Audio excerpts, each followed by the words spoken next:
Hello, everyone, and welcome to Sania's English podcast. Thank you, Sania.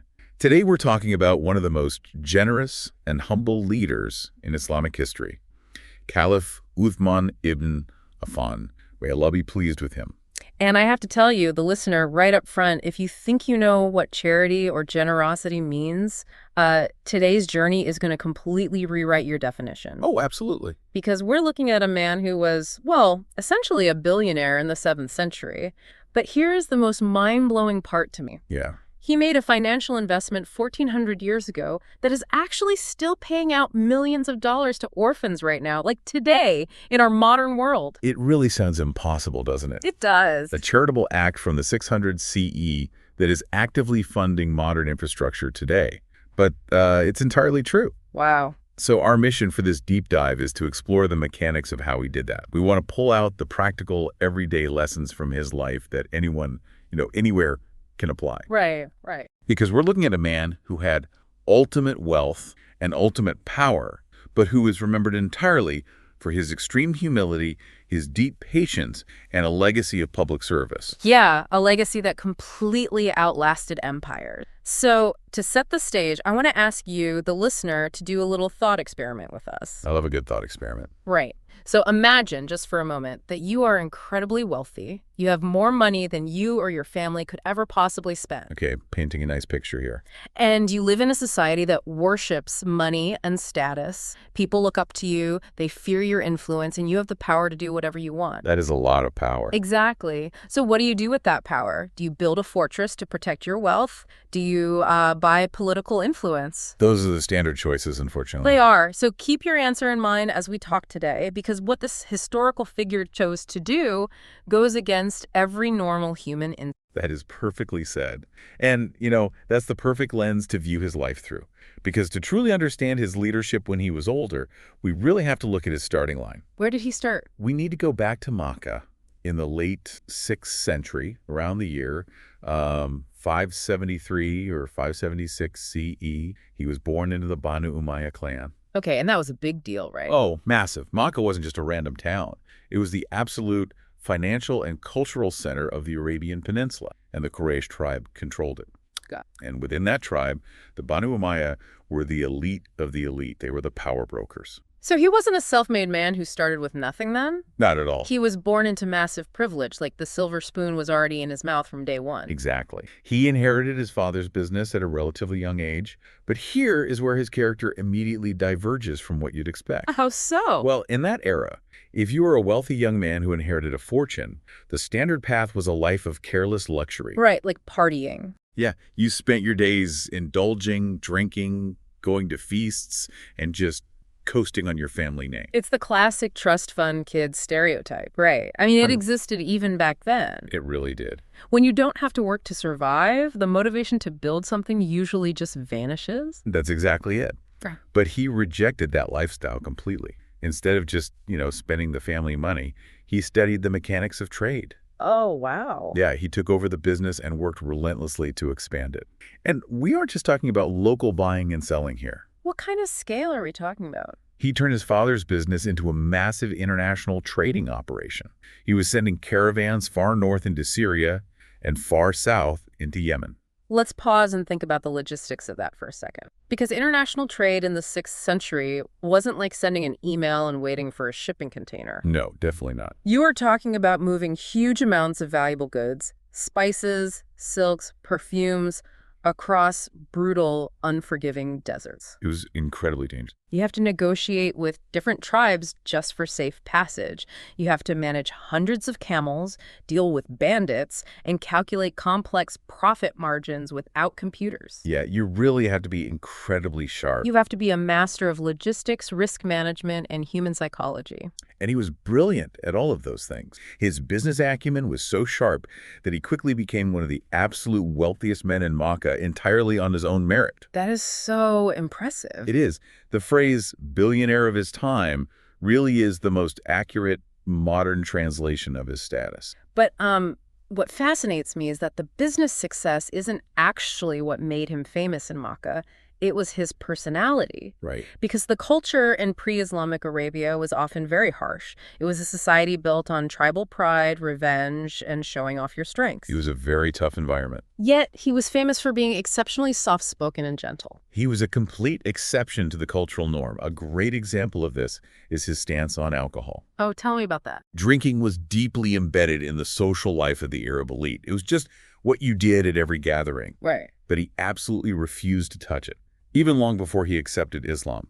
And when people asked him why, he had a very logical answer. What did he say? He said that alcohol made the intellect flee. That's such a modern way of looking at it. Isn't it? He was a businessman who recognized that his mind was his greatest asset. Like, why would you voluntarily consume something that degrades your ability to think clearly? Precisely. He valued clarity and dignity. And, this behavior didn't make him an outcast. It actually made him beloved. Really? Yeah, he was so respected for his pure character that the historical sources share a beautiful, very intimate detail about the society's view of him. What was the detail? In Makkah, when mothers were rocking their babies to sleep, they would sing soft lullabies to them. Oh, that's sweet. And the lyrics of those lullabies would often be, "I love you as much as the Quraysh love Uthman." Oh, wow. I really wanted that to sink in for it. Yeah, it's powerful. Think about our modern world. Do mothers today sing lullabies comparing their love for their child to a corporate billionaire? No, definitely not. Of course not. We might respect wealthy people, but we rarely love them as a community. Right. To have your name used as the standard of love in a mother's song, it means your wealth wasn't hurting people. It means you were using your status to bring comfort. That's a really beautiful way to phrase it. His wealth never made him arrogant. And that comes down to his defining core value, which in Arabic is called haya. Haya, haya. Can you explain that word for our listeners? We often translate haya as modesty, but it's much deeper than just dressing modestly. It's an internal state of shyness and deep respect. It's an internal moral compass that stops you from doing anything shameful or arrogant, even when no one is watching you. It's treating a poor person on the street with the exact same gentle respect you would give to a tribal leader. Exactly. That level of haya kept him completely grounded. But this brings us to a massive turning point. It does. Usually when someone is at the absolute top of the social ladder, like they have the money, they have the love of the people, they have the perfect life, they want to protect the status quo at all costs. Oh, for sure. You don't rock the boat when you own the ocean. Right. You want everything to stay exactly as it is. But when he was 34 years old, he did the exact opposite. He really did. He risked his entire empire for the truth. What happened? He was introduced to the message of Islam by his close friend Abu Bakr, and he recognized the truth of Prophet Muhammad's message immediately. Wow, immediately. Yeah, he accepted Islam without hesitation, becoming one of the very first converts. And I feel like we often skip past how explosive this decision was. This wasn't just a personal, private, spiritual choice. No, it was massive. This was a political earthquake in Makkah. Why was his family so outraged by this? Because the message of Islam, which preached that all human beings are equal, and that the rich must give to the poor, and that the old idols they worship were fake, well, it directly threatened the power of the Quraysh. Oh, I get it. The Banu Umayyah clan had built their power on the old system. So for their brightest, most successful, wealthiest son to suddenly abandon their traditions and follow this new prophet, it was seen as the ultimate betrayal. It was a public relations disaster for his family. Totally. And this highlights a harsh reality. His wealth did not buy him immunity from suffering. We often think money protects people, but the persecution he faced... It was deeply physical and deeply humiliating. His own uncle, a powerful man named Hakam, took it upon himself to punish him. His own uncle? Yes. Hakam tied his nephew up tightly with ropes and beat him, demanding that he reject Islam and return to the religion of his ancestors. Think about the mechanics of the tribal system here. In that society, your family is your only police force. Right. Your tribe is your only protection. If an outsider attacks you, your uncle will go to war to defend you. But if your uncle is the one tying you up, you have absolutely zero protection. It's total isolation. It's an incredible psychological test. Hakam was essentially saying, I can take away your status, your business, and your safety. But he completely refused to yield. His patience was unbreakable. That takes so much strength. It does. However, the persecution in Makkah kept escalating until it became life-threatening for the early Muslims. So, to escape this, he and his wife made the difficult choice to migrate. They had to flee to Abyssinia, which is modern-day Ethiopia. Yes. And again, let's look at the reality of this. He was a man used to the finest things. He had a massive international business network. And he gave it all up. Exactly. Oh. He has to pack whatever he can carry, leave his ancestral home, cross the Red Sea, and seek asylum in a foreign Christian kingdom where he doesn't know the language and has no tribal protection. It's the ultimate reset button on a person's life. It really is. But there's a profound historical note here. Prophet Muhammad, peace be upon him, said that they were the first family to migrate together for the sake of Allah since the time of Prophet Lot. Wow, what an honor. It was a massive spiritual honor. And what I find so incredibly inspiring is what he actually does when he gets to Abyssinia. Oh, it's amazing. Because, look, if I lost a billion-dollar empire and had to flee across an ocean as a refugee, I might just sit in a corner and grieve. I think most people would. Yeah, I would feel sorry for myself. But he didn't. He looked around this new country, assessed the local economy, and used his business skills all over again. Just like that. Just like that. He started completely from scratch, and within a short time, he became a highly successful merchant in Abyssinia, too. It proves that his initial success back in Makkah wasn't just luck or nepotism. Exactly. He didn't just succeed because he was an Umayyad. He succeeded because he understood the fundamental mechanics of commerce. He had true grit and resilience. He proved he could generate wealth anywhere. Eventually, the political situation shifted, and he migrated again, this time joining the Prophet and the rest of the Muslim community in the city Medina. Okay, so the community is gathering in Medina now. Yes, and it's in Medina where we see his devotion to the faith truly mirror his deep personal bond with the Prophet's family. This is a very special, almost unheard of part of his life. His connection to the Prophet's family is unique in all of humanity. It really is. He's the only person in recorded history known to have married two daughters of a prophet. Let's unpack the timeline of this because it shows the immense trust the Prophet had in his character. So his first marriage was to the Prophet's daughter, Ruqayya. They loved each other deeply, and as we mentioned, they faced the hardships of migration to Abyssinia together. Right. But tragically, sometime after they had moved to Medina, Ruqayya contracted a severe illness and passed away. Oh, that is heartbreaking. It was a devastating loss for him. I can only imagine the grief. But the way Prophet Muhammad responded to that grief tells us everything we need to know. Yes, the Prophet loved him so much and knew what a kind, gentle husband he had been that he offered his second daughter, Umm Kulthum, to him in marriage. Wow. This was the Prophet's way of keeping him close, of ensuring he remained a direct part of the family. But sadly, history repeats itself, and Kulthum also passed away some years later. It was incredibly sad, and it was after her passing that the Prophet made a statement that echoes through history.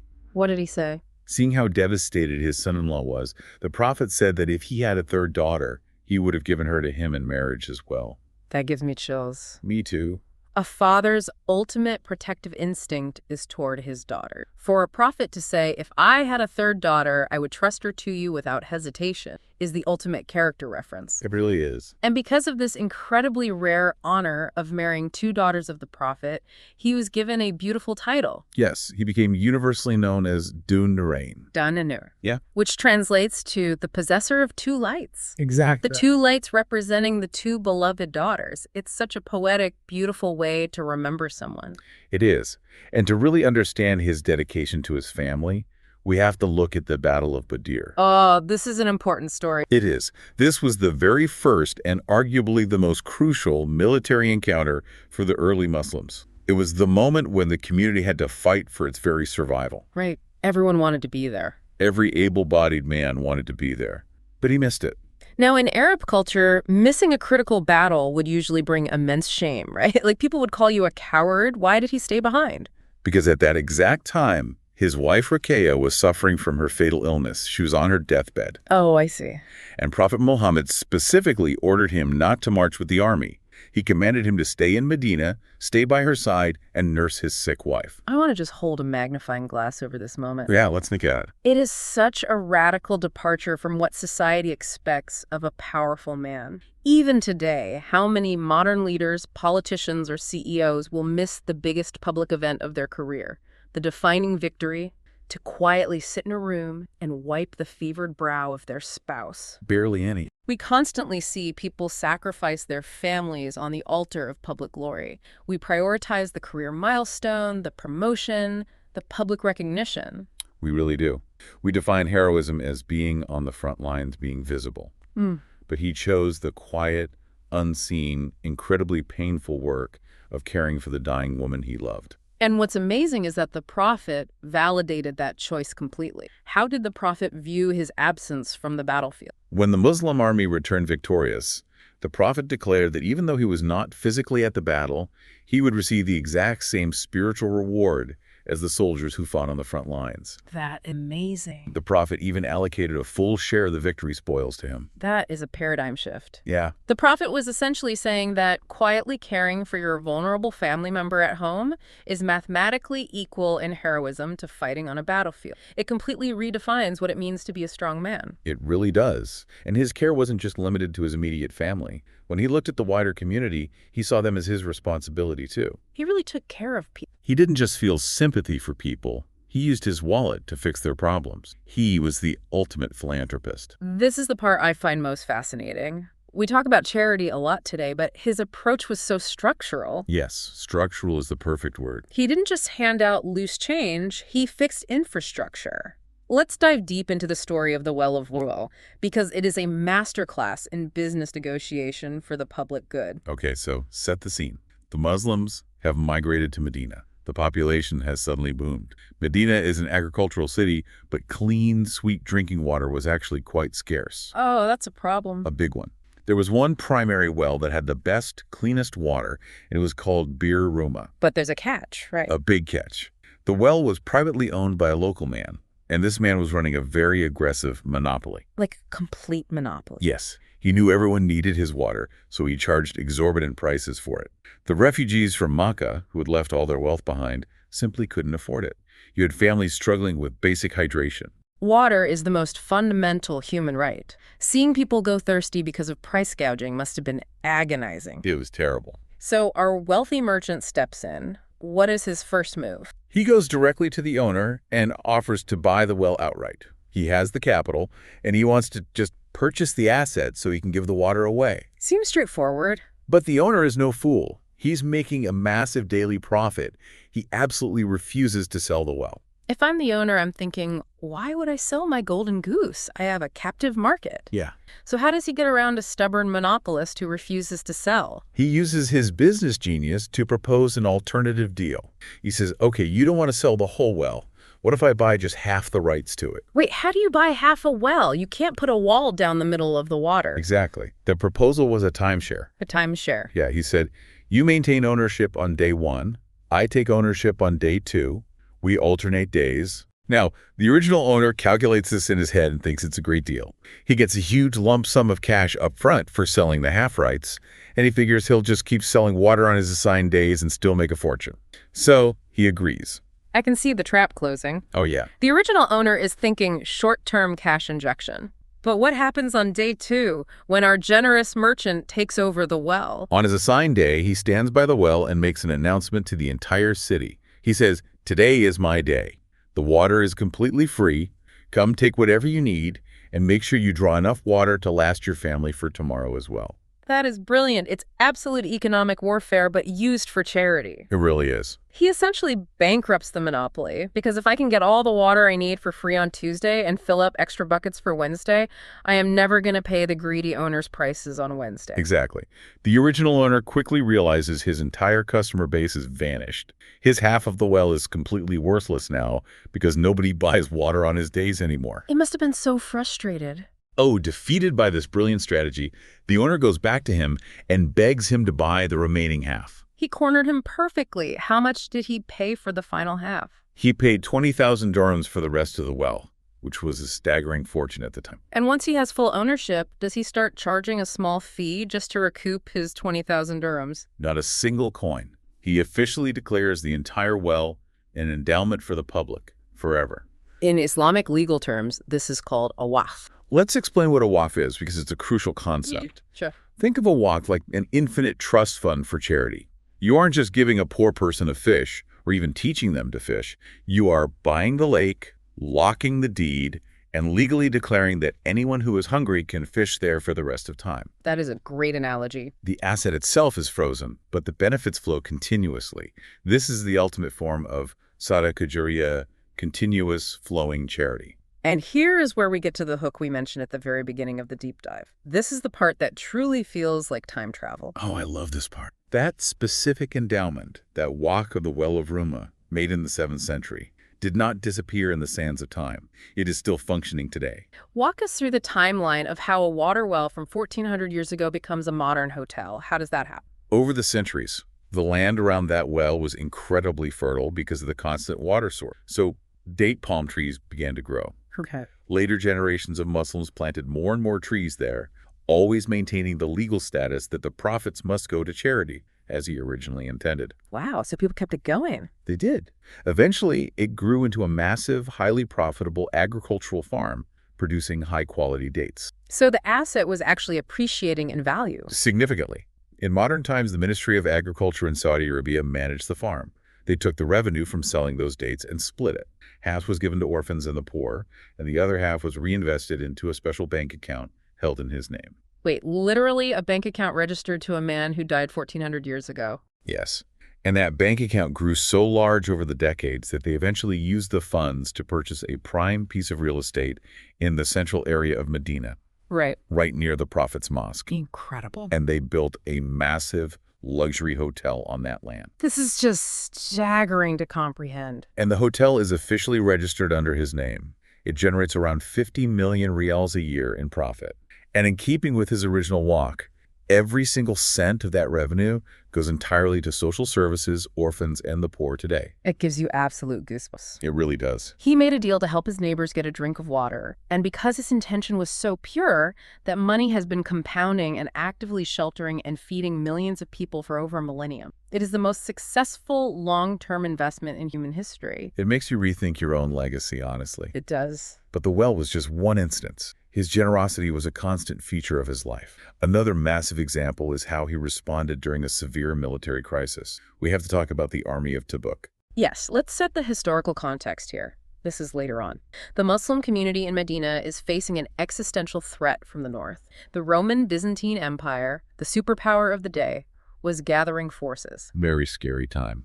The Muslims needed to march a vast distance in the burning heat to Tabuk to secure their northern borders. And the timing couldn't have been worse. It was a time of severe drought and intense heat. It was harvest season, meaning all the community's wealth was still tied up in crops that hadn't been sold yet. Oh, so they had no cash. The community was practically broke. This expedition is historically known as the Army of Hardship because they didn't have weapons, they didn't have mounts, and they barely had rations. You can't march thousands of men across a blazing desert without camels and water skins. It's a death sentence. Exactly. So the Prophet Muhammad makes a desperate public appeal to the community. He basically sets up a crowdfunding campaign for national defense. He asks the people to donate whatever they can to equip the soldiers. People brought whatever they could, a handful of dates, a piece of silver.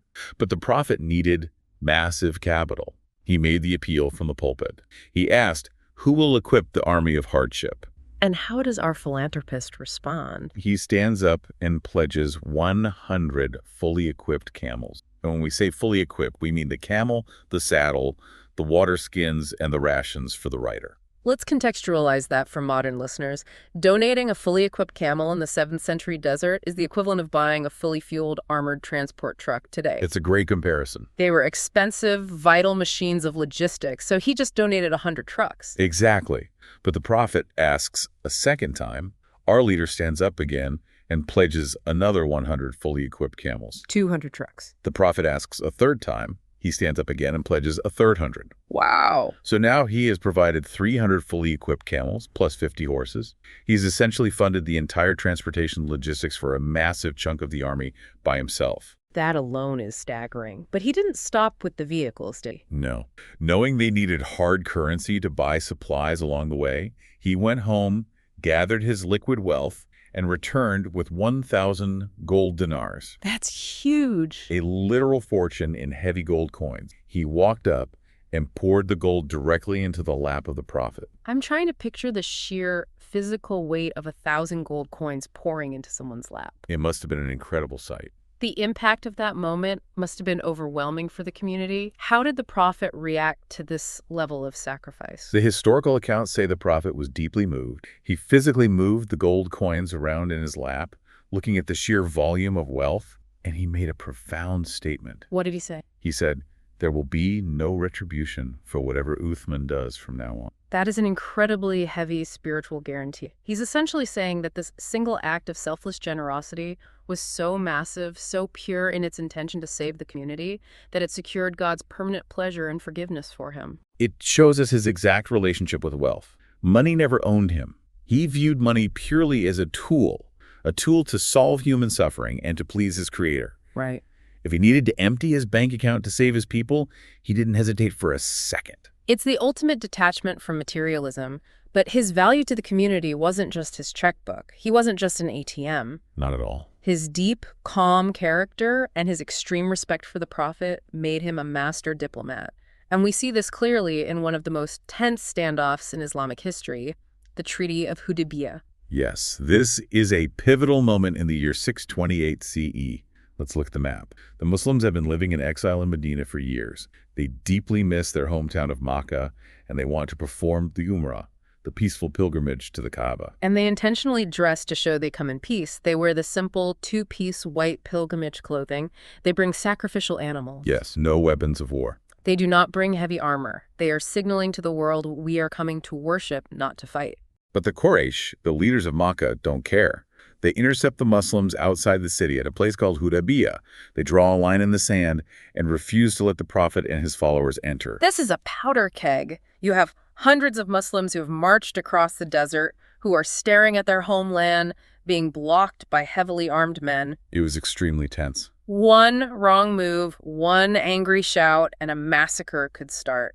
They need to negotiate. And they need an envoy who can walk into the enemy camp without getting killed immediately. And the Prophet knows exactly who to send. He needs someone with the right tribal connections and the right temperament. And that was our leader. He was the perfect choice. Because he was from the powerful Banu Umayyah clan, the Meccans couldn't just kill him on sight without sparking a massive tribal war. Plus, he was known for being polite, calm, and reasonable. So, the Prophet sends him into Makkah alone to negotiate terms. So he walks into the lion's den. He's face to face with the men who previously tortured and exiled the Muslims. He explains that they only want to perform their religious rites. How do the Meccan leaders respond to him? They are stubborn.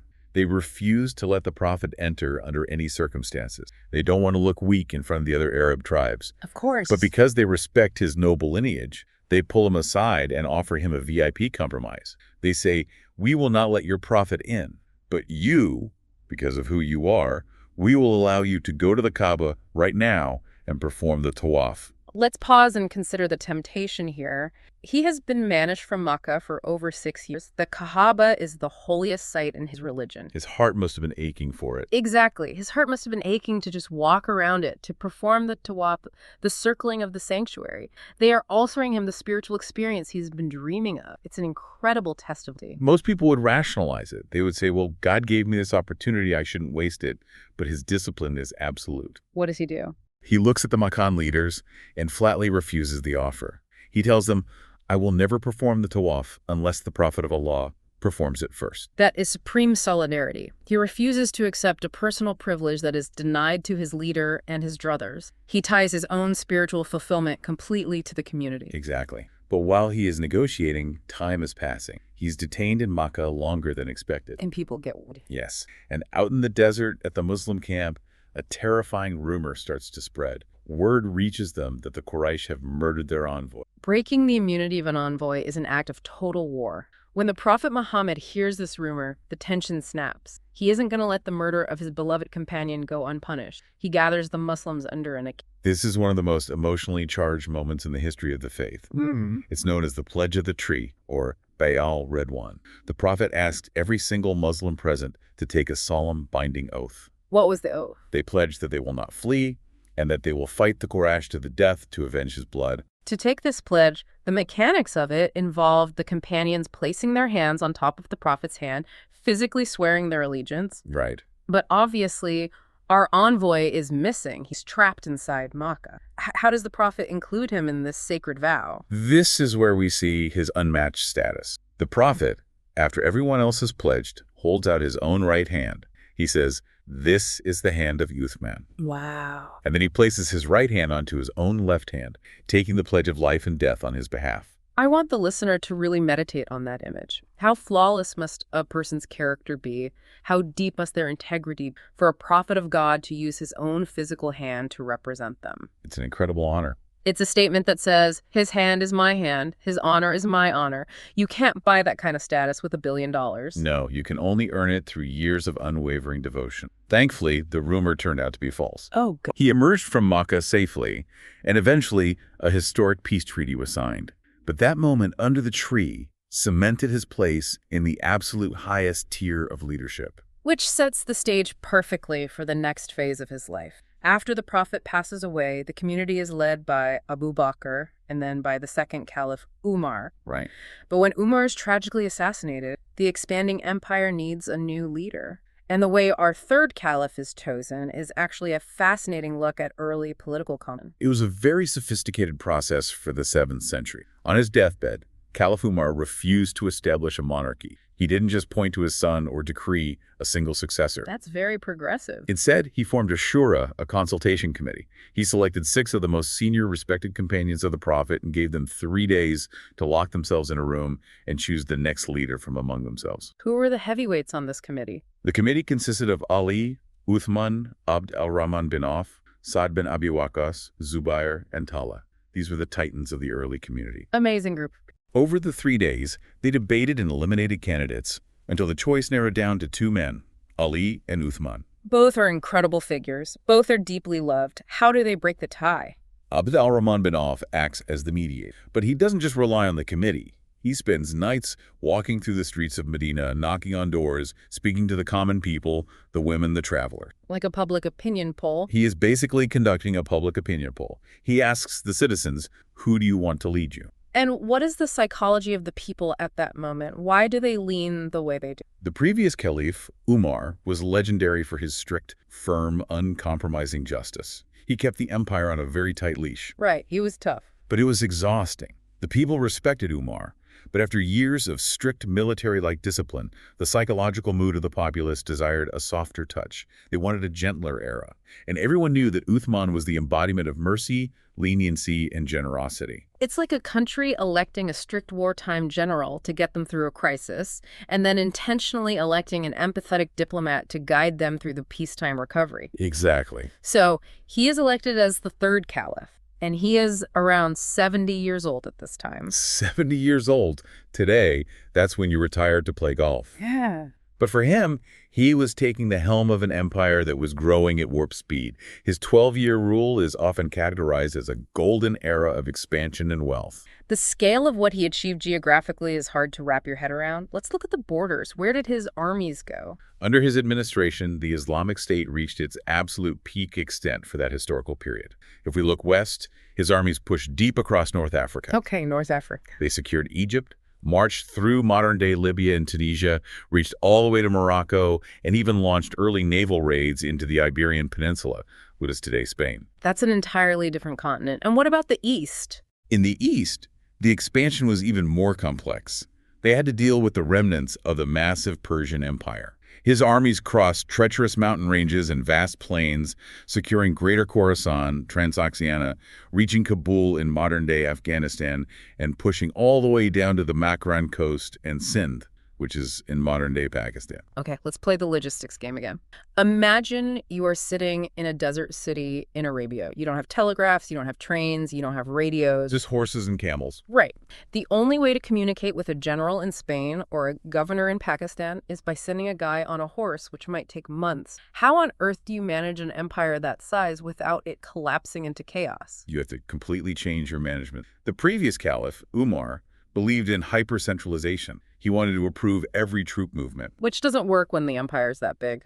Exactly. But our new caliph realized that micromanagement is impossible over those distances. So he adopted a decentralized model. He appointed highly competent governors and generals, many from his own talented Umayyad clan, and he gave them the autonomy to make executive decisions on the ground. He essentially set up a franchise model. Pretty much. He trusted his regional managers to run their territories while he handled the macro strategy in Medina. And one of his most brilliant macro-strategic moves was realizing the limitations of horses and camels. He revolutionized their military technology by looking at the water. Let's talk about the birth of the navy. This is a massive paradigm shift. Historically, the Arabs were desert people. They were masters of cavalry, but the open ocean terrified them. Makes sense if you grew up in the desert. During Umar's caliphate, the governor of Syria, Muawiyah, begged for permission to build ships to fight the Byzantine Romans, but Umar refused. He felt the sea was too unpredictable and dangerous for his men. But when our caliph takes over, he looks at the geopolitical map differently. What does he see? He sees that the Byzantine Empire, which is based in Constantinople, is essentially a maritime superpower. They have a massive naval fleet. And the Muslims only have land forces. Right. And because the Muslims only control the land, the Byzantines are using their ships to launch surprise attacks on the coastlines of Muslim-held Egypt and Syria.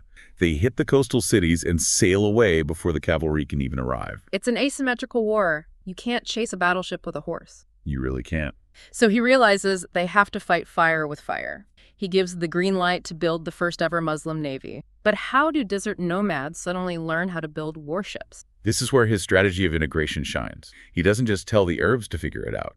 He utilizes the diverse skills of his new empire. Smart. He brings in native Egyptian shipbuilders who have been building boats on the Nile and the Mediterranean for centuries. He brings in Syrian craftsmen for the timber.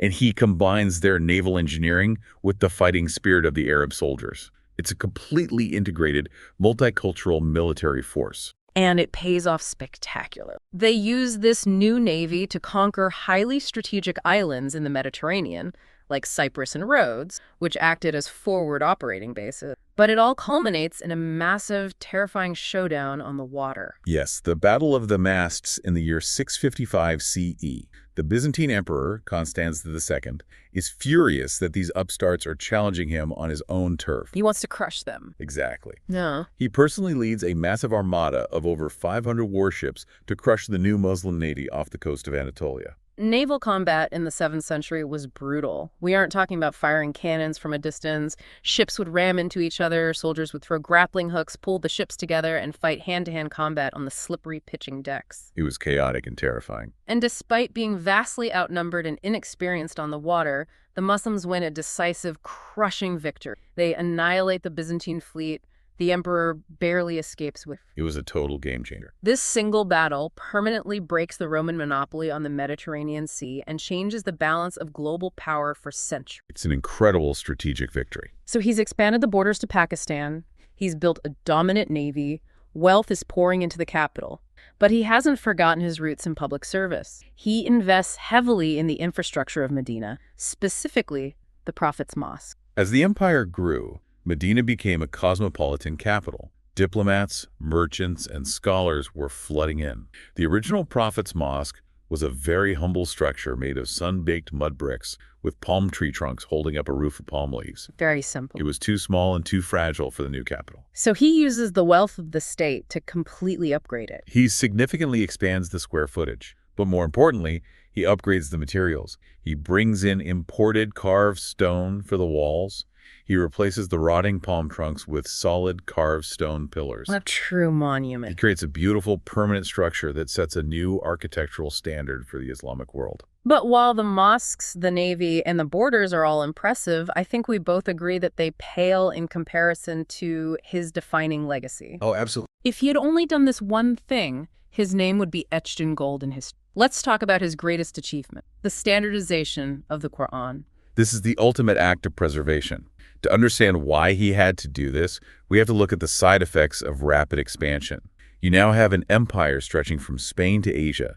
Millions of new people are entering the faith. And many of these people do not speak Arabic natively. You have Persians, Berbers, Copts, all trying to recite the Holy Book. And Arabic is a very complex language. It is. A tiny change in pronunciation can change the meaning of a word entirely. Even among the native Arabs, there were different regional dialects. The Prophet had originally allowed some slight variations in recitation to make it easier for different tribes to memorize, but now, decades later, those small dialectical differences were starting to cause major friction. How bad did it get? It reached a boiling point on the military frontiers. A prominent general named Hutaifa was leading a combined army of soldiers from Syria and Iraq into battle in the northern region.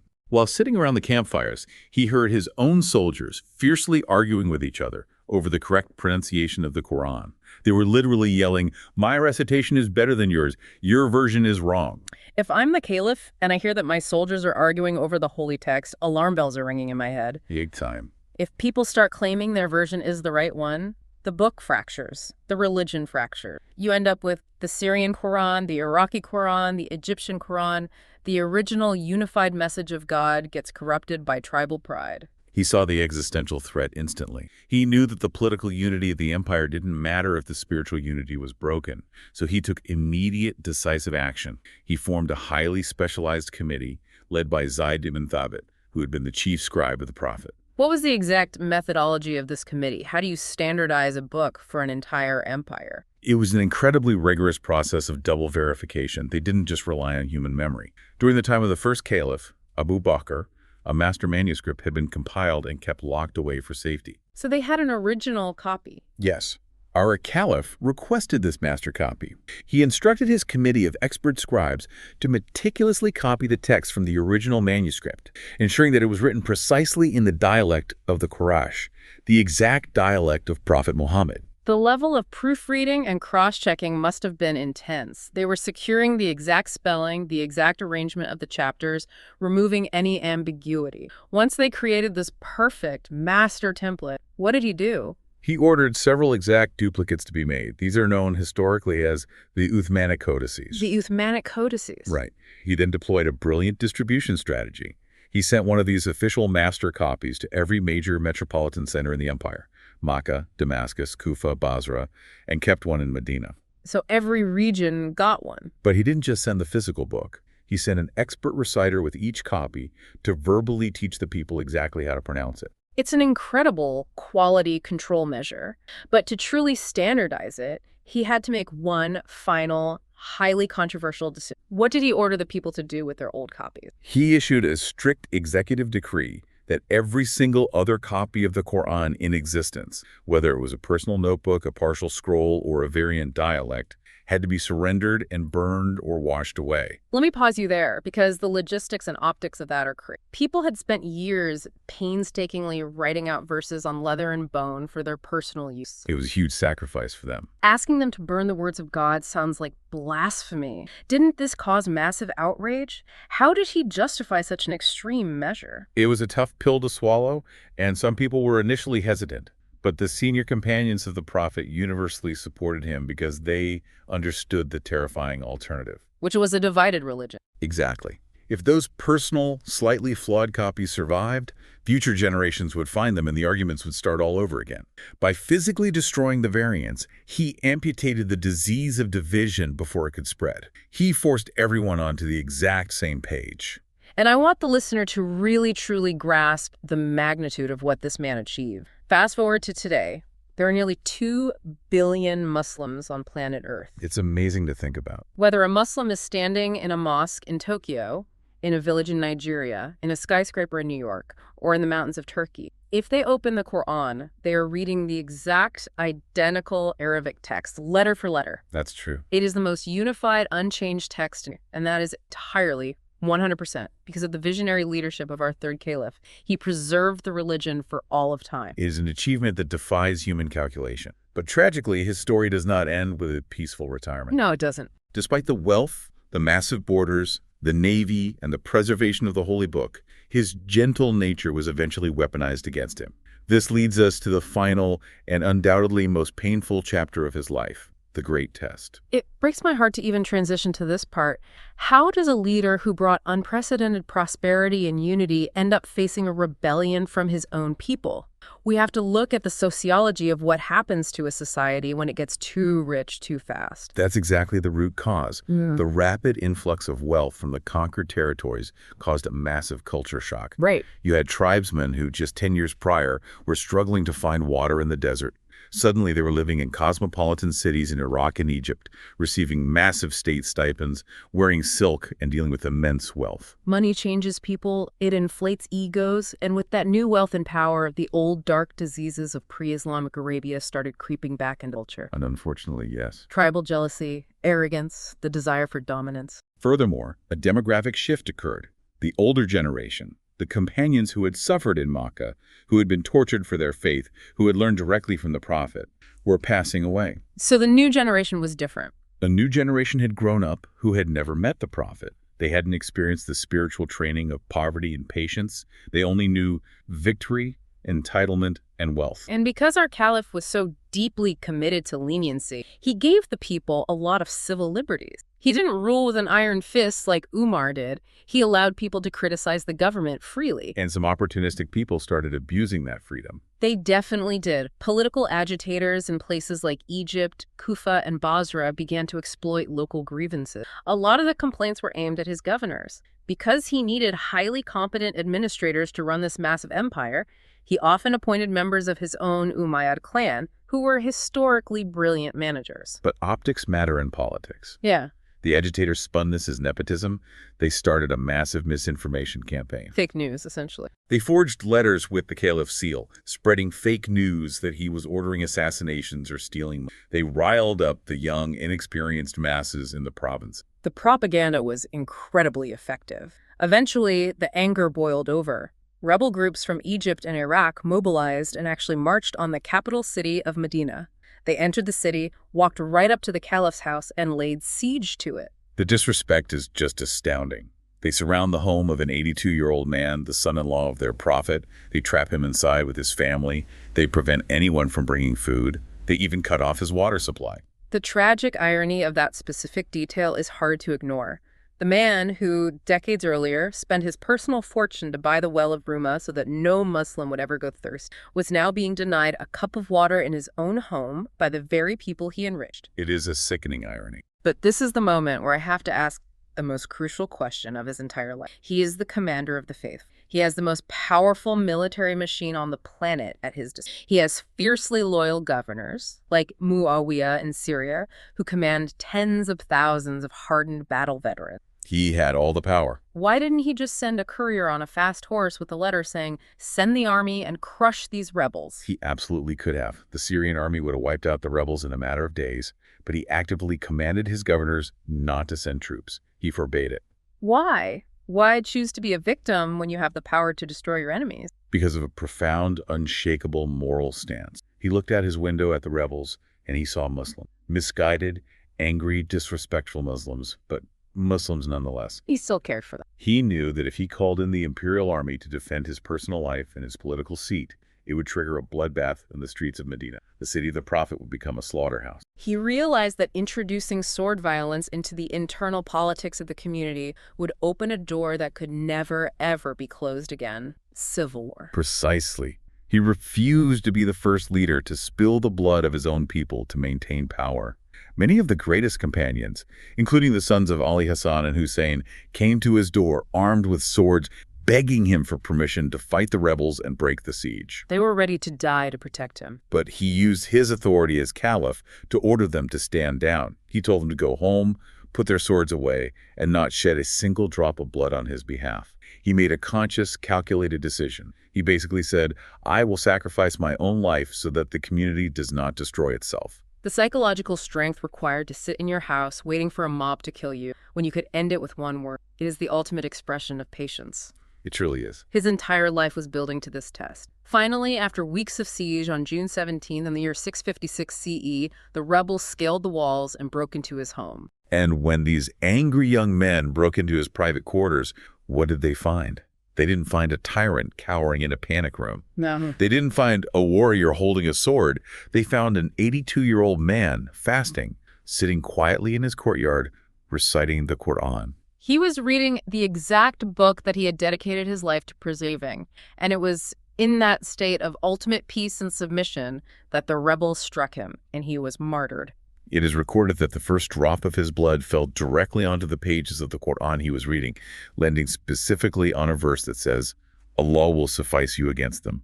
He gave up literally everything, his immense wealth, his comfort, his political power, and finally his own breath, to protect the integrity of his faith and the lives of his people. His death was a shattering tragedy, and ironically, it did eventually lead to the very civil unrest he tried to prevent. It did. But his personal choice, his refusal to act like a violent dictator, remains a permanent, shining beacon of moral leadership.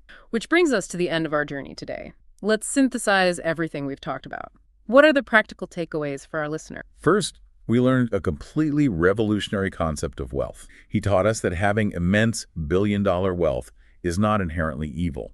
Money is neutral. That's a great point. If your heart is protected by haya, by modesty and respect, then wealth becomes a superpower for good. You can buy wells for the thirsty, you can equip armies to defend the vulnerable, and you can create waqf trusts that feed orphans 14 centuries later. He proved you can hold the world in your hand as long as you don't let it enter your heart. Exactly. Second, we learned what true loyalty looks like. Whether it was giving up a public battle to nurse his dying wife, or refusing the privilege of the Kaaba at Hudaybiyah in solidarity with his community, he never put his personal desires above the people he loved. And finally, the ultimate lesson of his passing. In a modern political landscape where leaders will burn their countries to the ground, bomb their own cities, and silence their enemies just to cling to a throne for one more day, he showed us that true strength is knowing when to put the sword away. Peace is infinitely more valuable than power. It leaves us with a profound question to reflect on. We may not have 1,000 gold dinars to pour into someone's lap. Very few of us do.